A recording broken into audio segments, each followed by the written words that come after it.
আসসালামু আলাইকুম। আজকে গিয়েছিলাম আমরা সবাই মিলে এখানকার বিখ্যাত একটা জায়গায়। তো সেখানে গিয়ে কী করলাম তা নিয়ে থাকছে আজকের ছোট্ট ব্লগ। আর এটা হচ্ছে তোমার এই যে এখানে একটা টাওয়ার, মানে এটাকে পুরা বিখ্যাত বলে সবাই এক নামে চিনে। মানে কী যেন একটা টাওয়ার নামে বলে, বাট আমার অ্যাকচুয়ালি এখন নামটা মনে পড়তেছিল না। আর এখানে অ্যাকচুয়ালি কি এটার সাথে যে একটা মসজিদ, আর এখানে আমরা যেই টাইমে আসলাম তখন ছিল আজান। তো সেক্ষেত্রে মাথায় কাপড় দেখে লক্ষ্মীমন্ত্রের বউ হয়ে গেছে, কারণ সব অনেকে আছে মুখের দিকে তাকায় আসলো। আর এই গরুটা নিয়ে তাদের কী একটা অবস্থা। রিফা বলছে, মামি আমার একটা ছবি তুলে দাও। রিফা শিবার সম্পর্কে আমি হচ্ছি মামি, তো সেক্ষেত্রে ওরা আমাকে মামি বলে ডাকে। মানে ওরা হচ্ছে আমার ননদের ননাসের ছেলে মেয়ে, সরি এটা মেয়ে। আর এখানে আমরা আসার পরে খুবই গরম লাগতেছে।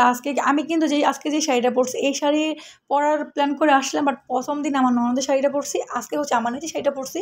আর এই যে টাওয়ারের সাথে ছিল একটা শিশু পার্ক। আর আমরা মূলত আজকে বাচ্চাগুলো শিশু পার্কে নিয়ে যাব সেই অনুযায়ী, কারণ এখন তো আমরা আমাদের মতন করছি। আজকে না ওদের নিয়ে একটু ওদের সুন্দর মতো সময় কাটাক, সেক্ষেত্রে তো আমরাও খুব মজা করছি। আমরা যে বসেছিলাম তেমনটা না, আমরা খুব আনন্দ করছি, খুবই সুন্দর মতন সময়গুলো কাটাইছি। এখানে একটা মজার মুহূর্ত কি জানো, ওরা বলতেছে যে মামি কিছু কিনে দাও, মানে ওর এরকম টাইপের একটা ছবি তুলবো। আর খুবই মজা করছিলাম আসলে কথা, এটা দুই দিকে দুইটা ভাগ্নি, মাঝখানে আমি একটা মামি। তো ওরা বলছে মামি কিছু কিনে দাও। যদি আমি তোমার অরিজিনাল ভয়েসটা শেয়ার করতে পারি না, কারণ আশেপাশে এত তো রাইস মানে সব রকম তো সেক্ষেত্রে খুব শব্দ হইব, মানে গানটার একটু কপিরাইটের ঝামেলা পড়তে পারে। আর এই তো আজকেও সেম কাহিনি, আমার মেয়েটা ঘুমিয়ে গেছে আমার বোনের কোলে। তো দেখো ওদের সাথে আমি একটু বসলাম, আমি একটু ছবি টবি তুললাম প্লাস ভিডিও করলাম। আর আমরা কিন্তু আছি আজকে প্রায় 2-3 থাকবো এখানে, সরি 2-3 দিন পরে চলে যাব। আমরা টোটাল 7 দিন ছিলাম, যদিও 7 দিন প্রতিদিন ভিডিও করা হয় নাই। মানে সবাই মিলে আমরা প্রচুর লুডো খেয়েছি, যদিও আমি কম খেয়েছি, ওরা খুব লুডো খেয়েছে, সারা রাত গল্প আড্ডা। এই 7 দিন মনে ঠিক মতো কেউ তেমন ঘুমাইতেই পারে না, বাট আমি ঘুমাইছি ভাই, আমি রাত জাগতে পারি না তেমন একটা। রাত জাগতে পারি বলতে কি, তাও আমার রাতে একটু ঘুমাইতে হয়, ওরা টানা রাত জাগছে, সারা রাত শুধু গল্প আড্ডা লুডো খেলা মানে হয়েছে এরকম। আর যদি সবাই মিলে একসাথে হলে কিন্তু একটু বেশি আনন্দ হয়। ক্যামেরাম্যান একটা হইলে যা হয় অবস্থা, এই বলে আমাকে ছবি তো ও বলে আমাকে ছবি তুলে দাও। আর এখানে সিরিয়ালে সবাই রিফা শিপা আমি সাদিয়া সোহান সবাই। তো এদিকে তো আমার মেয়েটা ঘুমাইছিল, এই মুহূর্তে মেয়ে তার খালামণির কোলে ছিল। আমি কয়েকটা ছবি ভিডিও করার পরে সাবিয়াকে কোলে নিয়েছিলাম, কারণ অনেকে ভাই কমেন্ট করে বলতে পারে নিজের রং ঢং করতেছে শাড়ি পরে, আর ছোটো বোনটা কোলে মেয়েকে দিয়ে রাখছিস, নিজে ইচ্ছা মতো ঘুরতেছে। হ্যাঁ আমি আনন্দ করছি, বাট আমার মেয়েকে আমিও কিন্তু রাখছি। আমি যেমন নিজেরটাও দেখি প্লাস পরেরটাও দেখতে ভালোবাসি। আর দেখো আমার মেয়ে তো এই টাইমে ঘুমাইতেছিল, আর আমি কিন্তু মেয়েকে ঘুম থেকে উঠাই ফেলছি। এটা কিন্তু আমি ভাই মেয়েকে রাখি তা বলে না, মেয়েকে করেছে এই কারণে, কারণ আমরা কিছুক্ষণ পর এখান থেকে চলে যাব। ও যদি ঘুরতে এসে যদি ঘুমাইয়েই গেল, তাহলে সুন্দর সুন্দর মুহূর্তগুলো কীভাবে সে মানে উপভোগ করবো। সেই কারণে আমি কী করবো, ঘুম থেকে উঠাই দিলাম। আর দেখো এত সুন্দর সুন্দর ভিডিওগুলো করে দিয়েছিল আমার ননদিনী রায় সামান্তা। আচ্ছা তোমাদের ননদ ভাবিদের সম্পর্কটা ঠিক কেমন বা কেমন হওয়া উচিত? কিছু কিছু ননদ ভাবির আছে মধুর সম্পর্ক বেস্ট ফ্রেন্ড, আর কিছু কিছু ননদ ভাবির আছে সাপ আর বেজি, কারো ভালো করে দেখতে পারে না, একজনের মুখ আরেকজন দেখতেই চায় না।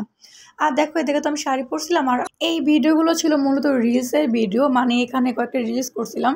আর আলহামদুলিল্লাহ দেখতে দেখতে আমার মেয়েটাও বড় হয়ে গেল। মাশাল্লাহ মাশাল্লাহ, তোমরা কিন্তু একটু মাশাল্লাহ বলে দিও। আর অবশ্যই আমার মেয়ের জন্য অনেক অনেক দোয়া করো, প্লাস আমার মেয়ের জন্য আমার ছেলের জন্য। আসল কথা কি, দোয়া জিনিসটা অনেক বড়, তাই না? আর এখানে কয়েকটা রিলস করছিলাম, আসলে রিলস মিলিয়ে ছোট্ট একটা ব্লগ তোমাদের মাঝে শেয়ার করলাম।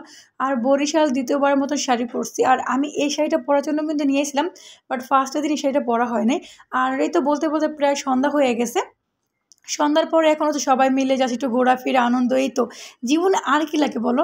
সুন্দর সুন্দর কিছু মুহূর্ত যদি জীবনে থাকে না, মনে হয় জীবনটা আলহামদুলিল্লাহ সব থেকে পারফেক্ট। একটা কথা কি জানেন, যখন আপনার পকেটে লাখ লাখ টাকা থাকবে তখন থাকবে আপনার মাথায় অনেক চিন্তা।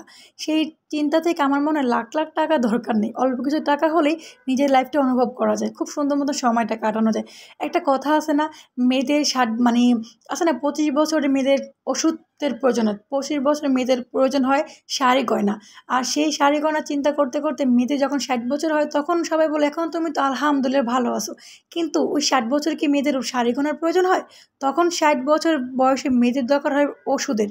তাই মনে করি যখন যে ঠিকঠাক টাইম প্লাস সময়, সেই সময়টা অনুভব করা, সেই সময়টা পারফেক্টভাবে কাটানোটাই মনে হয় সবথেকে বেস্ট। এই তো সন্ধ্যাবেলা আমরা এখন ভাবলাম কী খাবো কী খাবো, বাট অনেক কিছু খাওয়া হয়েছিল। এখান থেকে নিলাম আমরা মোগলাই। আর শুধু মোগলাই না, এখানে আমাদের ছিল মোগলাই, বেলপুরি, চটপটি, ফুচকা, তারপরে ছিল পিৎজা, এইগুলো। আর সাথে ঝালমুড়ি, অনেক কিছু খাইলাম প্লাস অনেক সুন্দর একটা সময় কাটালাম।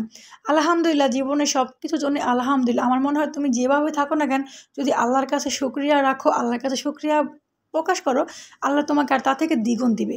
সবশেষে একটাই কথা বলবো, জীবনে সব কিছুর জন্য আলহামদুলিল্লাহ। খুবই সুন্দর একটা সময় ছিল। দেখা হচ্ছে পরবর্তী ব্লগে। আজকের মতো টাটা, আল্লাহ হাফেজ।